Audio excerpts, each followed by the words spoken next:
ఇన్ని పదవులు మీ social engineering అన్న పదం ఎక్కువగా 2024 ఎన్నికల్లో చూపిస్తున్న పరిస్థితి ఇదేమైనా వర్కౌట్ అవుతుందో? ఎంత బలమైన సామాజిక వర్గం మిగిలిన అన్ని సామాజిక వర్గాలు కూడా భవిష్యత్తులో కీలక భూమిక పోషించిన నేపథ్యంలో గడిచిన 2 దఫాలు నెగిటివ్ ఫలితాలు ఎంపీ పరంగా వచ్చాయి శ్రీకాకుళంలో. ఇవన్నీ సామాజిక వర్గ ఈక్వేషన్స్ నేపథ్యంలో ఈసారి వర్కౌట్ అవుతాయంటారు?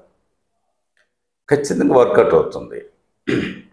లాస్ట్ ఇయర్ ఎన్నికల్లో పార్లమెంటు స్వల్ప తేడాతో కోల్పోయాం. అలాగే టెక్కల్ అసెంబ్లీ కూడా స్వల్ప తేడాతో ఇక్కడ కొన్ని పోలింగ్ బూతులు రిగ్ చేసుకోవటం, వాళ్ళ అధికారంలో ఉండడం వల్ల, టీడీపీ అధికారంలో ఉండడం వల్ల వాళ్ళకు కొన్ని పోలింగ్ బూతులు ట్యాపరింగ్ చేసుకోవటం జరిగింది. జిల్లా మీద కూడా రామ్మోహన్ నాయుడు గారికి 2 పర్యాయాల అవకాశం ఇచ్చిన ఒక స్పష్టమైన విజన్తో ఆయన లేడు అనేది యువతలోనే ఈరోజు కనిపిస్తుంది.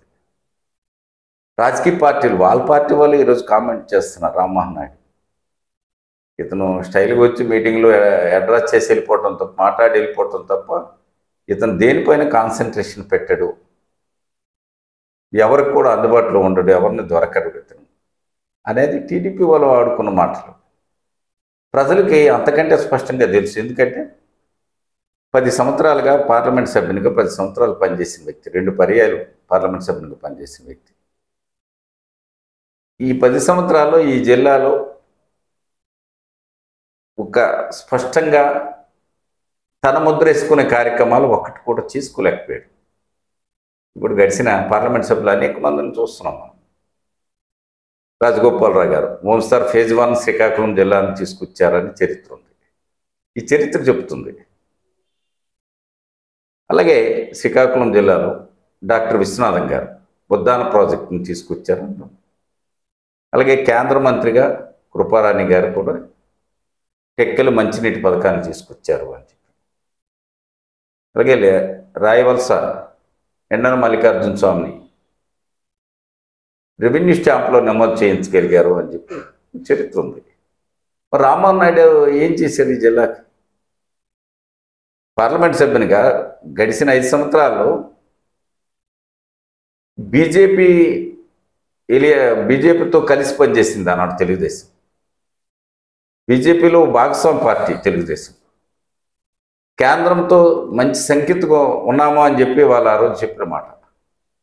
మరి 5 సంవత్సరాలు అధికారంలో ఉన్నట్టు తెలుగుదేశం అధికారంలో ఉండటం, బీజేపీతో కలిసి పనిచేయటం, పార్లమెంట్ సభ్యునిగా ఉండటం. మరి చెప్తున్నారు కదా అనేక మంది మంచి వక్త అండి అని మాట్లాడతాడు, పార్లమెంట్లో మాట్లాడతాడు, హిందీలో మాట్లాడతాడు, ఇంగ్లీష్లో మాట్లాడతారని చెప్తారు కదా. మరి ఆ వ్యక్తి గడిచిన 5 సంవత్సరాలు ఏం తీసుకొచ్చాడు ఈ జిల్లాకి? ఒకటి, ఈ 5 సంవత్సరాల్లో కూడా ఆయన ఒక్క మంచి పని చేశానని చెప్పి చెప్పడానికి ఆయనకు లేదు.